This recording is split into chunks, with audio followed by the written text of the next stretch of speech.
guys? Welcome back to another episode here at YASHAV Ministry with Casa Israel Yara. I appreciate you being there. So, this week's Torah portion is Vayishlach. We're going to get started quick, straight to the point. It's going to be a short one. Maybe. I don't know. We're going to try to. Before we do that, let's do a Torah blessing.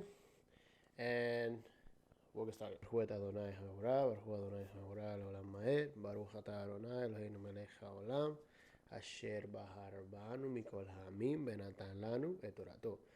Baruch Atah Adonai noten ha'torah. Bless Adonai who is blessed. Bless Adonai who is blessed now and forever. Blessed are you, Adonai our God, sovereign of the universe, who has chosen us from among the peoples, has given us the Torah. Blessed are you, Adonai, who gives the Torah. Amen. Look, the green screen. You can't see what I'm doing. So, this week's Torah portion, like I said, is Vayishlach. It's in chapter 32, starts verse 3. And so, this is picking off of Jacob. He flees Laban. Last week, we didn't get to see a video because I didn't have time to make a video. But Jacob's ladder, then he goes, obviously, to Laban. He gets married to Leah because he's tricked by Laban.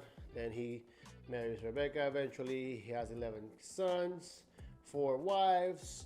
He's fleeing from his brother, and his father is still alive at this point. So there's a lot of chaos going on in the family of Israel right now. And so we're picking off of him, obviously leaving Laban.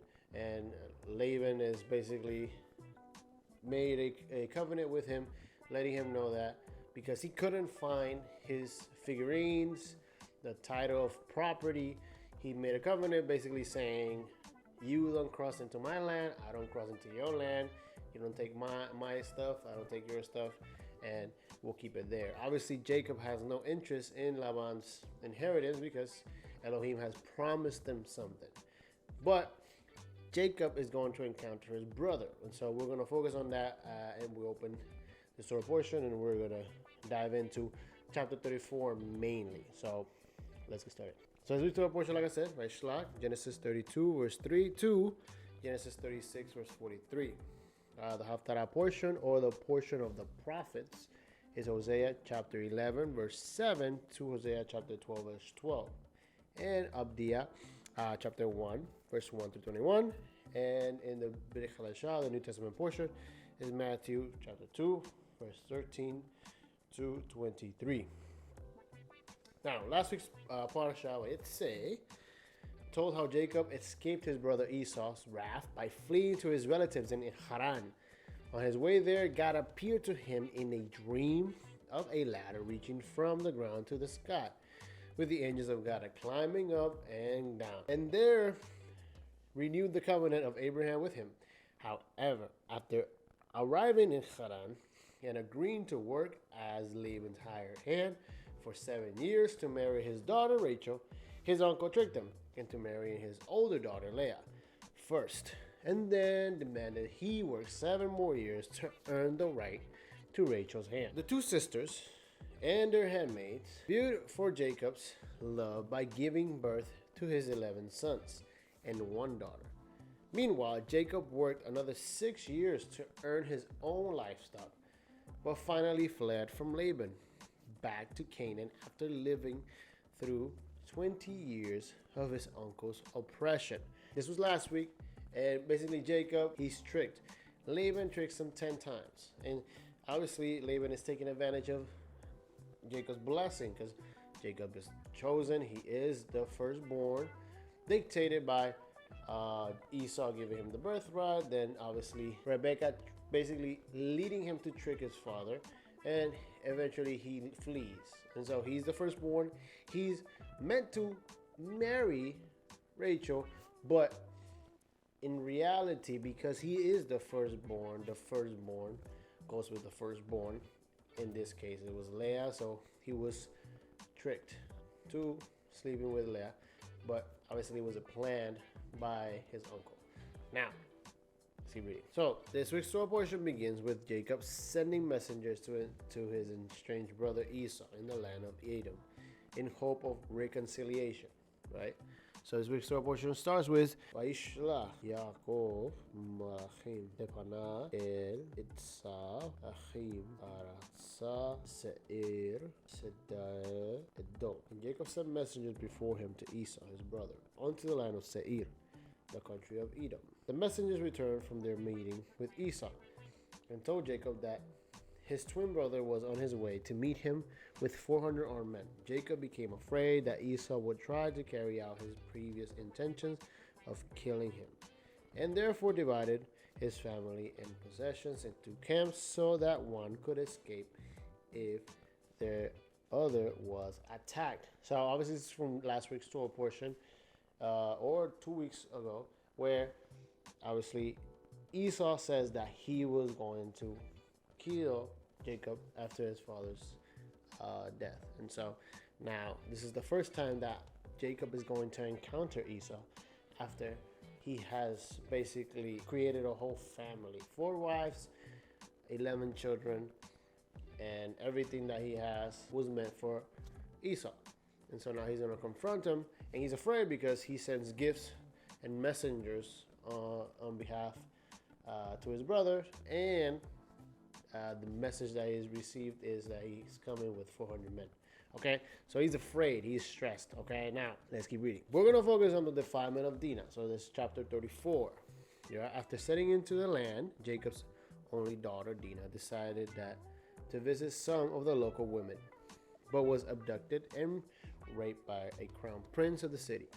After Jacob and his sons learned of the incident, the prince's father, Hamor, appealed for Dinah's hand in marriage to his son and suggested that Jacob and his families intermarry with their family and enjoy the fruit of the land. A lot is going on, and understanding that there is some type of dysfunctionality in this family, and it's something that we have to understand and maybe relate. As a society, we have dysfunctional families, and just because the biblical narrative has these people chosen doesn't mean that they're perfect, right? That is the message that the biblical story is giving us, and the account is giving us, is us understanding how we learn from these matriarchs and patriarchs and how we evolve and mature and grow. Okay, now a lot has gone on, and so Jacob steals, quote unquote, the blessing and the firstborn rights. He goes to his uncle's land, deceived, comes out with 4 wives, 11 children. Now he encounters his brother, and obviously after they encounter one another, he sends gifts in front of him. He bows 7 times in front of Esau. And if you want to focus on that, watch last year's Torah portion where I talk about a little bit about that. And he basically gives him the share that he had promised to Adonai. He gives it to Esau, but then they part ways. And now we're here. So after he parts ways with his brother goes ahead. Now Jacob says, no, I'll go behind you because I have children and female and cattle and stuff like that. So they will get tired at the speed that you're going. So we will stay behind. And so now they're settling down in the land. And Dinah, the account says that she was raped and was taken advantage of. So we're going to read the Torah portion and see what's going on, what's the purpose, what's the context of the story, okay? Now Dinah, the daughter of Leah, who she had born to Jacob, went out to visit the daughters of the land. When Shechem, son of Hamor, the Hivite, the prince of the land, saw her, he took her and lay with her by force. He was deeply attracted to Dinah, the daughter of Jacob, and loved the girl and spoke tenderly to her. So Shechem spoke to his father Hamor, saying, "Get me this young girl for a wife." Now Jacob heard that he had defiled Dinah, his daughter, but his sons were with his livestock in the field. So Jacob kept silent until they came in. Then Hamor, the father of Shechem, went out to Jacob to speak with him. Now the sons of Jacob came in from the field when they heard it, and the men were grieved, and they were very, very angry because he had done a disgraceful thing in Israel by laying with Jacob's daughter. For such a thing ought not to be done. But Hamor spoke with them, saying, "The soul of my son Shechem longs for your daughter. Please give her to him in marriage. Intermarry with us. Give your daughters to us and take our daughters for yourselves. Thus you shall live with us, and the land shall be open before you. Live and trade in it, and acquire property in it. Now this is controversial because one, he took advantage of her. Now, there's 2 points that we have to look at. It says that she was roaming in the land to see friends from the land. And so a historical fact of the ancient Near East is that, especially when a woman was a virgin and was taken care of and preserved in her father's house, it was very rare for her to be roaming in the land, right? Two, Israel was not called to intermarry with the nations or with the nations around them based on cultural beliefs and how they will influence their family structure that Abraham was trying to establish through, obviously, Adonai.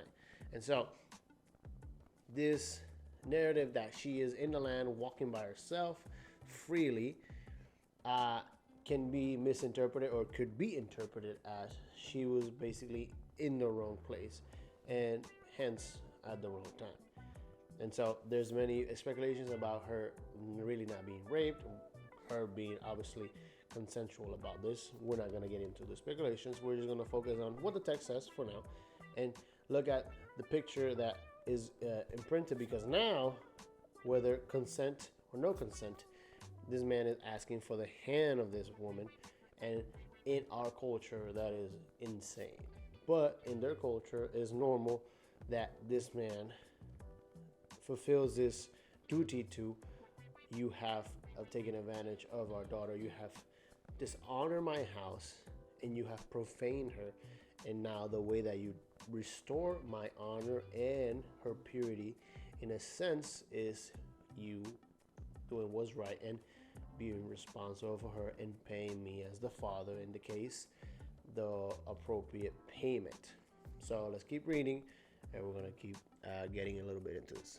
Shechem also said to his father and to her brothers, if I find favor in your sight, then I will give whatever you say to me. Ask me ever so much of bridal payment and gift, and I will give according as you say to me. But give me the girl in marriage. But Jacob's sons answered Shechem, his father Hamor, with deceit, because he had defiled Dinah, their sister. They said to them, we cannot do this thing, to give our sister to one who is uncircumcised, for that would be a disgrace to us. Only in this condition will we consent to you, if you become like us, in that every male of you be circumcised. Then we will give our daughters to you, and we will take our daughters for ourselves, and we will live with you and become one people. But if you will not listen to us to be circumcised, then we will take our daughters and go. Now, their words seemed reasonable to Hamor and Shechem, Hamor's sons, right? The young man did not delay to do the thing, because he was delighted with Jacob's daughter. Now, he was more respected than all the households of his father. So Hamor and his son Shechem came to the gate of the city and spoke to the men of their city, saying, these men are friendly with us. Therefore let them live in the land and trade in it. For behold, the land is large enough for them. Let us take their daughters in marriage and give our daughters to them. Only in this condition will the men consent to us to live with us, to become one people, that every man among us be circumcised as they are circumcised. Will not their livestock and their property and all their animals be ours? Not only thus, consent to them, and they will live with us. All who went out of the gate of the city listened to Hamor and to his son Shechem, and every male was circumcised. All who went out of the gate of his city. So now this is obviously was given as a ultimatum that they believed that the people wouldn't do, right? So they basically said, okay, you want our sister, you want our daughters, so you have to circumcise yourself, because based on our community and what our Elohim establishes, every male must be circumcised. And obviously this is in Genesis 17, as Elohim commands it to Abraham. On the 8th day, your firstborn or your sons will be circumcised, right? And that is the sign of the covenant. And so they say, okay, so they take it to the gates of the city. Now, understanding the gates of the city is like saying they took it to court, basically, right? The gates of the city were judicial and where basically the news will be broadcasted into the cities. And so it was a judicial move that was made in where the whole city and the whole country itself was aware of the decision that was made for the intermarriage. So now, with this circumcision, even with the rape, remember, culturally, they had brought honor to Jacob and restored Dinah's purity in a sense, or Dinah's honor in that case, right? And they had to pay the proper payment for her, for a bride. What happens now is that they are going to enter into a covenant now. So now these people are in covenant with Adonai, right? Because if they're in covenant with Jacob and they circumcise themselves, they are in covenant with the God of Jacob. And so they agreed to the clause, right? So they made a mistake. They say, okay, we made a mistake or not. And now we're willing to do anything to restore it. So they enter into covenant with them. And what happens now is a big no-no, okay? So let's read. Now it came about on the 3rd day when they were in pain that 2 of Jacob's sons, Simeon and Levi, Dinah's brother, each took his sword and came upon the city unaware and killed every male. They killed Hamor and his son Shechem with the edge of the sword and took Dinah from Shechem's house and went forth. Jacob's sons came up with the slain and looted the city because they had defiled their sister. They took their flocks and their herds and their donkeys and that which was in the city and that which was in the field. And they captured and looted all their wealth and all their little ones and their wives and even all that was in the houses. Then Jacob said to Simeon and Levi, you have brought trouble on me by making me odious among the inhabitants of the land, among the Canaanites, the Perizzites, and many men being few in number. They will all gather together against me and attack me, and I will be destroyed, and I and my household. But they said, should he treat our sister as a harlot? Simeon and Levi are angry, and it's very understandable. It's like, okay, you have a sister, a young sister, or a daughter that gets taken advantage of, and now all we can do is just basically come into covenant and kumbaya, right? And so understandably, it is not cool what happened, but remember, culturally, the movement and the moves that were made, they basically repented and they came into covenant with Adonai. Now, what they did was they killed them after they were circumcised, and they looted their land and their people. Basically, they did that in representation of Adonai. So they did it out of order, okay? And they did it incorrectly because their misrepresentation of the covenant was portrayed. Now, were they understood to be angry? Of course. It's like, your sister is a valid question. It's like, is our sister supposed to be viewed as a harlot? But the decision that they made was made after they made a covenant and after they basically established Elohim's honor in the middle of everything, right? Because now they were called to guide these people in a sense, or they were called to be in covenant. And so they broke the covenant, and in a sense, Jacob, who represents Adonai, because remember, Abraham, Isaac, and Jacob not only carry their names and their family's name, but they carry Adonai's name through all these generations. And so whatever they do reflects on their God. Okay, so the actions that were taken in this Torah portion, in this chapter, were out of order. And so in chapter 35, it turns a little bit, and we're going to close out, okay? And God said to Jacob, arise, go up to Bethel and live there and make an altar there to God who appeared to you when you fled from your brother Esau. So Jacob said to his household and to all who were with him, put away the foreign gods which are among you, and purify yourselves and change your garments, and let us arise and go up to Bethel, and I will make an altar there to God, who answered me in the day of my distress, and has been with me whenever I have gone So they gave to Jacob all the foreign gods which they had, and the rings which were in their ears, and Jacob hid them under the oak which was near Shechem. Story portion is packed with dysfunctional actions, dysfunctional family, a lot of crazy stuff, guys. But understand that through all this, Jacob, as a leader, had a new creation moment in where Elohim blessed them and said, okay, even though you have gone through these stages, even though you have struggled, you have misrepresented me at some points in front of your brother, I will bless you, and I will maintain my word to your father Abraham, Isaac, and you now will represent the fulfillment of the prophecy that I gave to your fathers, and you will represent them as well. And so the opportunity to understand that culturally, the honor and the purity in the story of Dinah, and how that defilement caused chaos, but understanding that you cannot pursue vengeance when repentance is on the table. So that's all I got for this week. I hope you guys enjoyed. Have a great week. Shavua Tov and Shabbat Shalom. Thank you. Also, like and subscribe. If you have any questions, also comments or concerns, put them in the comment section down below. And if you have noticed, I have been here with this stain. I was carrying my 2-year-old, 3-month-old, 2-year-old, 3-month. I have a 2-year-old and a 3-month-old. I was carrying both. But look, that's what happens when you become a parent. All right. Shavua Tov. Shalom.